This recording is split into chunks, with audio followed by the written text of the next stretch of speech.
అయితే దీని పేరు భజన ప్రచార మండలి అని పెట్టుకున్నాం. భజన ప్రచార మండలి. భజన అంటే తెలియదా? అందరికి తెలుసు కదా భజన. కానీ అనివార్య కారణాల వల్ల, అంటే మన చేతిలో లేవు, కొన్ని ఉన్నాయి, కొన్ని లేవు, వేరే వేరే వేరే కారణాల వల్ల, కొన్ని మనము అలవాటు పడిన కారణాలు కావచ్చు, కొన్ని మనల్ని ఆటంకపరుస్తున్నటువంటి కారణాలు కావచ్చు, ఈ మన భజన సాంప్రదాయము, ఈ భక్తి సాంప్రదాయం కాస్త మరుగున పడ్డది. ఆ మరుగున పడినటువంటి దాన్ని మళ్ళీ తిరిగి పునరుజ్జీవింపజేయాలన్నటువంటి సంకల్పంతో ఇది గత 3 సంవత్సరాలుగా దీనికి భజన ప్రచార మండలి అనేటువంటి ఒక పేరు పెట్టుకొని ప్రతి గ్రామంలో ప్రతి వారం రోజు నాడు, శివాలయం అయితే సోమవారం, లేదు వెంకటేశ్వర ఆలయం అయితే శనివారం, ఆంజనేయ స్వామి అయితే శనివారం, ఇంకే అక్కడ ఉన్న సాంప్రదాయాన్ని బట్టి అక్కడ ఉన్నటువంటి దేవాలయం బట్టి ప్రతి వారానికి ఒక్కరోజు మనకి ఎన్ని కార్యక్రమాలున్నా, ఎన్ని వ్యాపారాలున్నా, ఎన్ని ఉద్యోగాలున్నా, ఎంత బిజీ లైఫ్ షెడ్యూల్ మనకున్నా 1 గంట సమయం మన దేవాలయం దగ్గర మనం కేటాయించాలి అనేటటువంటి ఈ గొప్ప విషయాన్ని గ్రామ గ్రామాల వ్యాపింపజేయడం కోసం నడుస్తున్నటువంటి కార్యక్రమం అన్నమాట ఇది. ఆ కార్యక్రమంలో భాగంగానే మనం ఈరోజు బ్రాహ్మణపల్లి గ్రామానికి వచ్చినాము. అయితే అన్నగారికి ముందే తెలియజేస్తున్నాము, మేము మా సంఖ్యకు కొలవలేదు, మేము చాలా మందికి వస్తాము. గత 1 సంవత్సరం నుండి కార్యక్రమం ఆగిపోయింది, ఎప్పుడు కార్యక్రమం ప్రారంభమవుతుందా అనే తపనతో మా భక్తులు ఉండరు. అది మళ్ళీ మీ గ్రామంలో ప్రారంభమవుతుంది. కాకపోతే మీ గ్రామంలోని సంఖ్య ఎక్కువగా వచ్చేటట్టు చూడండి. మేము ఎందుకు వచ్చినామో, అక్కడ ఏం చెప్పబోతాం అనేటువంటి విషయం మీ గ్రామస్తులు వింటే మీ గ్రామంలో వారం వారం జరిగేటువంటి కార్యక్రమంలో ఆ సంఖ్య కొంత పెరిగేటువంటి అవకాశం ఉంటుంది అని అన్నగారికి చెప్పినాము. కానీ వారు ప్రయత్నం చేస్తున్నారు. కానీ మనము ఎక్కడనే ఒక బ్రాహ్మణపల్లిలో కాదు, మనం ఎక్కడైనా అట్లనే తయారు, ఒక బ్రాహ్మణపల్లినే కాదు, ఎక్కడైనా కూడా ఇక్కడ మనకు వేరే రకమైన ప్రేరణ కావాలి. మనం కలవాలంటే దానికి భక్తి ఒక్కటి సరిపోదు. అయినప్పటికీ ఇక్కడ కూర్చున్నటువంటి బ్రాహ్మణపల్లి గ్రామ భక్తులు అన్నగారు చెప్పడం జరిగింది.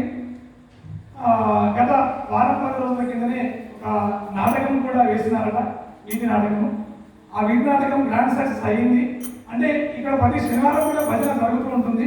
ఇక్కడ మనం బ్రాహ్మణపల్లి వాళ్ళకు భజన నేర్పడం గురించో, భజన గురించి చెప్పడం గురించో రాలేదు. బ్రాహ్మణపల్లి చుట్టుపక్కల గ్రామాలలో భజన లేదట. అంటే ఈ మాత్రం కూడా వారం వారం కూడా ఎవరు కలవరట. కాబట్టి ఇక్కడ బ్రాహ్మణపల్లి గ్రామము మిగతా గ్రామాలకు ప్రేరణగా నిలవాలి. వాళ్ళు ప్రేరణగా నిలవాలి.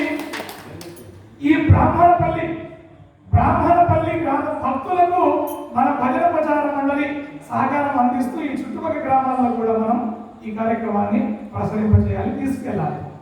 అయితే ఇక్కడ వచ్చినటువంటి ఒక విషయం, చిన్న విషయం ఏంటి అంటే, ఇక్కడ మనం ఉన్నటువంటి భజన భక్తులలో చాలా వరకు ఇక్కడ కొంత యువత కనపడుతున్నారు. కానీ చాలా గ్రామాలలో భజన అంటే ఎవరో కాటికి వారు తప్పినటువంటి కాలు వారు తప్పిన పెద్ద మనుషులు చేసుకునేది లాంటి, భజన పోతే నీకేమైనా భజన పోయే పైసా అని. నిజంగా కూడా ఈ కాలంలో నిజంగా దేశాన్ని రక్షించగలిగేటటువంటి వాళ్ళు, దేశానికి ఏ సమస్య వచ్చినా ఎదుర్కోగలిగేటటువంటి వాళ్ళు యువత. కానీ ఆ యువత మనకు నడుస్తున్నటువంటి మార్గం ఎక్కడ ఉన్నది? యువత నడుస్తున్న మార్గం వేరే ఉన్నది, వాళ్ళకి ఇక్కడ లేదు పని. కానీ అటువంటి యువతను కూడా పాఠశాల స్థాయి విద్యార్థుల దగ్గర నుంచి యువత వరకు వాళ్ళను మనం ధర్మ మార్గం వైపు, భక్తి మార్గం వైపు నడిపించాలి. ఇది రాజకీయ ఉద్యమం కాదు. ఇందులో మనకు దేంతో సంబంధం లేదు. కేవలం మన ఆలయాన్ని మనం కాపాడుకుంటూ, మన ధర్మాన్ని మనం కాపాడుకుంటూ, మన పిల్లలకి మన సంస్కృతి గురించి మనం తెలియజెప్పాలంటే ఏం చేయాలి అంటే, ఇక్కడ మనం భజన కార్యక్రమం ఏ విధంగా అయితే మన గ్రామంలో నడుస్తున్నదో, ఈ నడుస్తున్నటువంటి భజన కార్యక్రమానికి మనము పాఠశాల స్థాయి విద్యార్థుల్ని, బాలికల్ని, యువతని దీనికి మనం జోడించాలి. ఇక్కడ ఈ రోజు కార్యక్రమం ఏర్పాటు చేసినటువంటి రవీంద్రన్న గారికి హృదయపూర్వక ధన్యవాదాలు. మనందరి తరఫున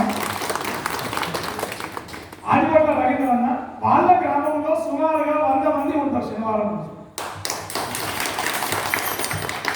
సుమారుగా 100 మంది పోచారం గ్రామంలో సుమారుగా 40 నుంచి 50 మంది.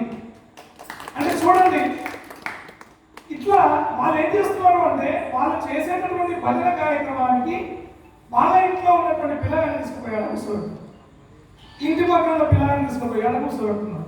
కూర్చోబెట్టి వాళ్ళు ఏం చేస్తున్నారంటే ఆ పిల్లలకు నోటికి కప్పేటటువంటి చిన్న చిన్న పాటలు నేర్పిస్తున్నారు. అంటే ఇప్పుడు మనం పాడేటటువంటి కొన్ని పెద్ద పాటలు మనకే అర్థం కావు.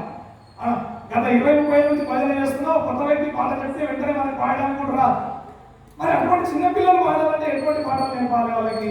వాళ్ళకి సులభతరమైనటువంటి పాటలు నేర్పుతూ వాళ్ళని వెళ్ళాలి గుడి దగ్గరికి మనం అలవాటు చేయాలి. అలవాటు చేస్తే ఇగో అట్లా అలవాటు అయినటువంటి వాళ్ళే ఇక్కడ కూర్చున్న వాళ్ళంతా. ఇక్కడ ఒక 70 ఏళ్ళకో 60 ఏళ్ళకో 40 ఏళ్ళకో వెళ్ళి భజన నేర్చుకొని అక్కడ పాడినటువంటి వాళ్ళు ఇక్కడ ఎవరు లేరు.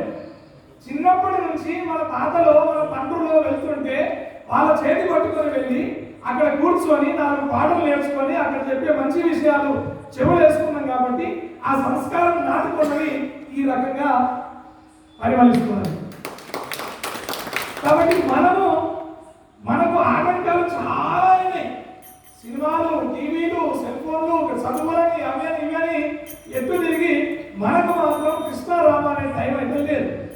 కాబట్టి కనీసం భక్తి పేరుతోడైనా మనం అందరం వారునాడు సంఘటితం కావాలి. సంఘటితం కావాలి అంటే మనము దేవాలయం దగ్గర ఆ పిల్లల్ని సంఘటితం చేయాలని చిన్న ప్రేరణ ఉండాలి. ఏం ప్రేరణ ఉండాలి అంటే వారం దేవాలయం దగ్గర ప్రసాద వ్యవస్థ ఉండాలి. పులిహోర